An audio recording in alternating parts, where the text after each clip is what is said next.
kanina namamatay-matay pa rin siya. So kailangan talaga palitan ng injector. Kaso pansamantala mo na ito titik. Ayan o, papansin mo. O diba, namamatay siya pag ginagalaw-galaw siya, diba?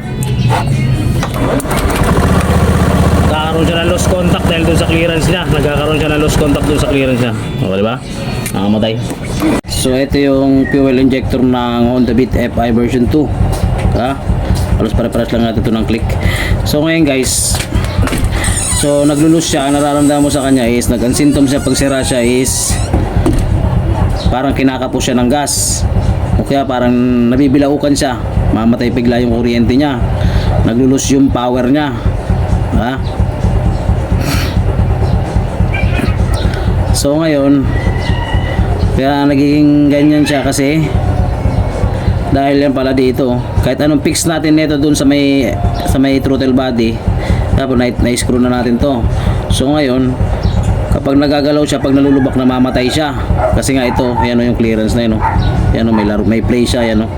Isabihin pa sira na siya, diba? Yan o, yan. So ngayon kapag nagagalaw kasi yan ng ganun dun, diba nakaganyan, ito sakit kasi gagalaw o, diba gaganon. So namamatay siya, possible na mamatay siya. Meron ding pagka nakahinto ka na, andar na naman siya, o kaya maglalabas siya ng check engine na number 12, di ba? Wala yan.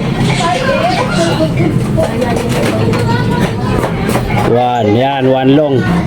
Tapos 2 short, di ba? 1, 2. Isang mahaba. Tsaka dalawang maiksi. So ito tinuturo nun yung injector na yun. So ngayon kaya nga nagkakaroon siya ng sira kasi ang laki ng play. O yan. Yan, di ba? Bawat galaw niya, naglulus yung contact niya mula rito papunta dyan sa sensor, no? Yan o. So ang gagawin natin is re-remedyoan na lang natin kasi wala pa tayong pambili. Ha? Ipitan na, try natin ipitan ng goma dito kung mag-work ba siya. Ito na yung goma. Ayan, di ba? Kukuha lang tayo ng kapirasong goma, ay malit lang. Para hindi lang siya magkaroon ng play. Hanggang 3 minutes lang niya, ipuso muna. So ayan, di ba? Naandar siya. Diba? Tapos ngayon kapag pinagalaw-galaw natin ito, namamatay siya kahit kinalsuan na natin ng goma. Oh, buhay naman.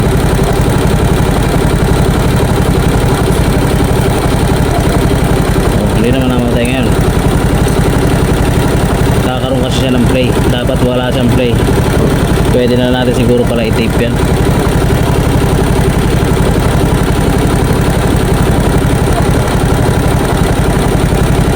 Yun, pinasuhan natin ng goma, medyo okay na. Pero kanina namamatay-matay pa rin siya. So kailangan talaga palitan ng injector. Kaso pansamantala mo na ito titik. Ayan o, papansin mo. O diba, namamatay siya pag ginagalaw-galaw siya, diba? Nagkakaroon siya ng lost contact dahil dun sa clearance niya. Nagkakaroon siya ng lost contact dun sa clearance niya. O diba, namamatay.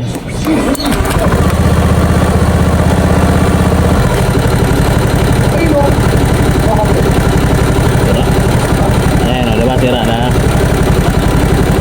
ay injector na pala. Diba, namatay siya pag ginagalaw, diba, nagkakaroon siya ng lost contact, diba? Papansin may tunog na makina, ha?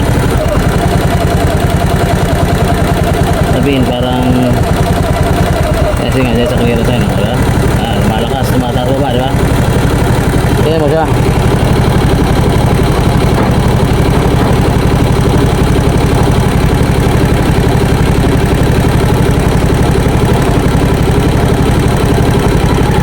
Pag sira to, naglalabas to ng check engine na code number 12.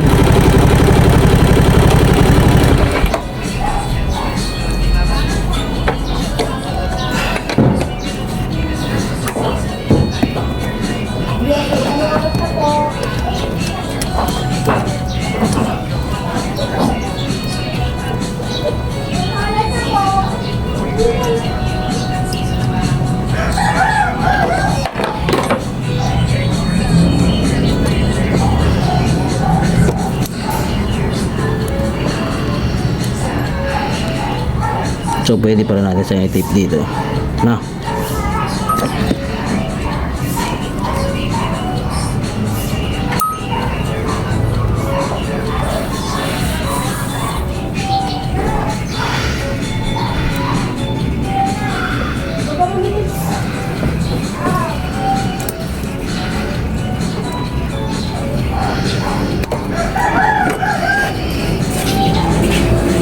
yung goma, nakita mo na?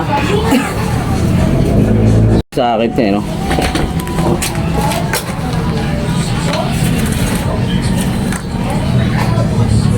Mahigpit eh. Sabihin wala dyan dito. Dito yung nagkakaroon ng lost contact sa loob.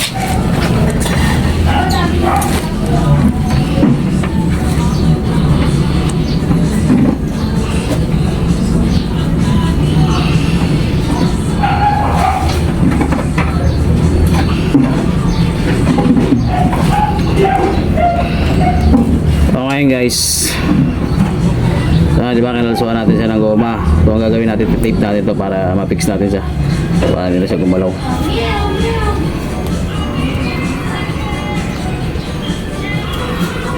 Dapat yung tape na ginagamit dito yung makakapit eh.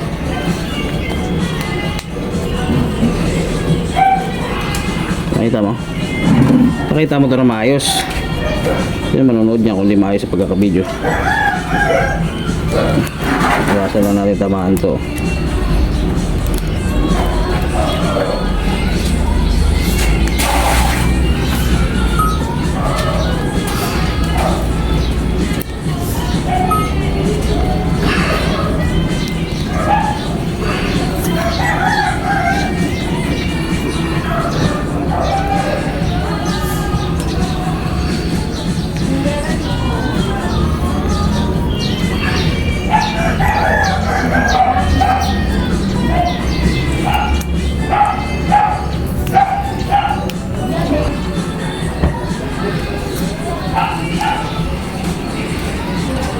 Pakita mo ito na maayos.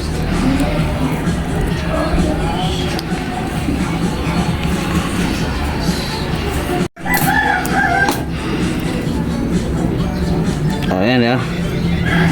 So wala na siyang play. Ngayon titignan natin kung mag-work ba siya. Babalik natin.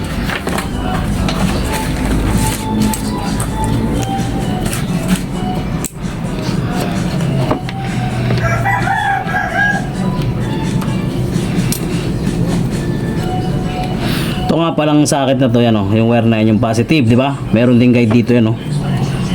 Ano, naka-positive, may positive na nakalagay diyan. Babalik natin.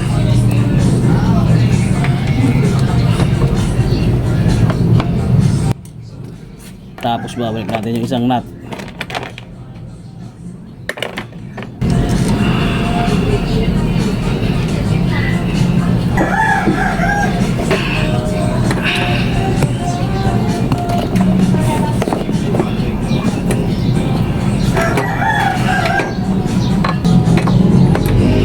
Galaw yung video, wala namang pailaw yan eh. May ilaw ba yan? Lapit mo.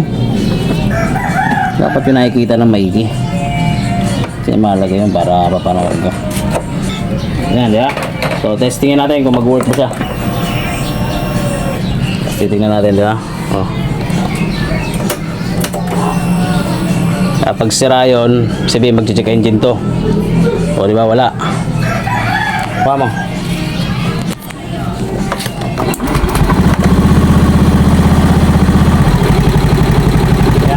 Gagalaw-galawin natin ito kung magagalaw pa ba, kung mamamatay pa siya.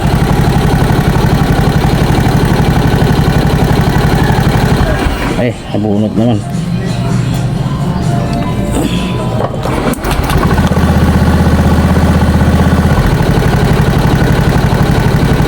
Ayan, okay na, di ba? Fix na lang natin na maayos to kasi tumama yung electrical tape na nilagay natin. Ito yung lock niya. Kakat natin para pumasok na maigi yan. Tanggalin mo natin. Ito yung tinatamaan ng lock nun sa akin to. Baba natin ng konti para mag-lock siya. Pag hindi siya nag-lock, doon din siya mamatay.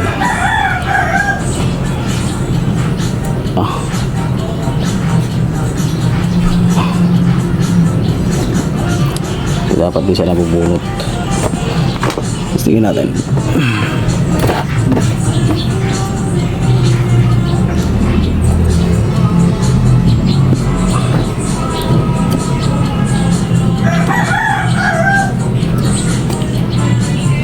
Hindi umaabot yung lock oh. Sabihin dahil makapal yun oh. Wala ba tayong cutter dyan? Kailan ka muna kay Tanta ng cutter? Post mo. Go. Ito bumabangga, no? Kakanta natin ng konti.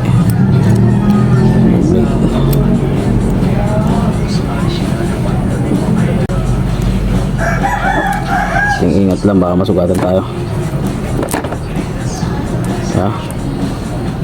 Yung goma na yun, no? Kilalso natin, sumobra. Yung sobra niya.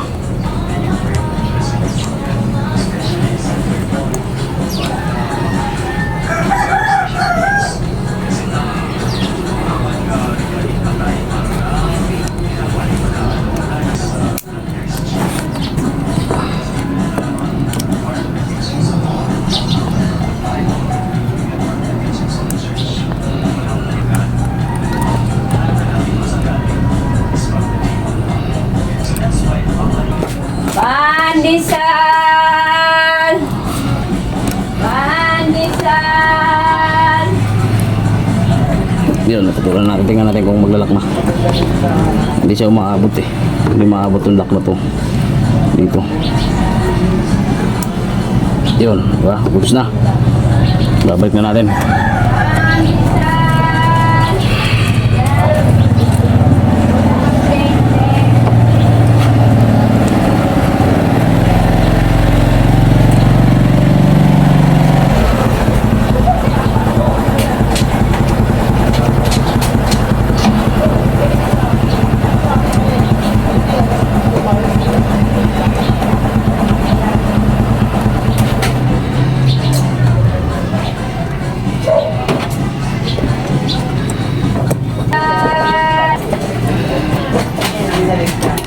No, paandar natin. Hindi ko mamamatay.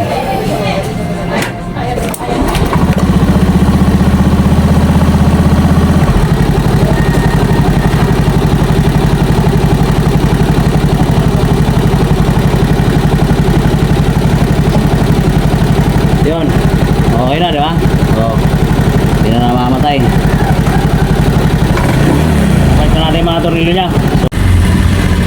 Kapit mo rito. So ayun guys, na-drive sa test drive na natin. Nilubak na natin ang nilubak, hindi na siya namamatay. Diba? Ito paano nagawa natin ang paraan. DIY yan boy, baka DIY lang yan boy. Oh, thank you.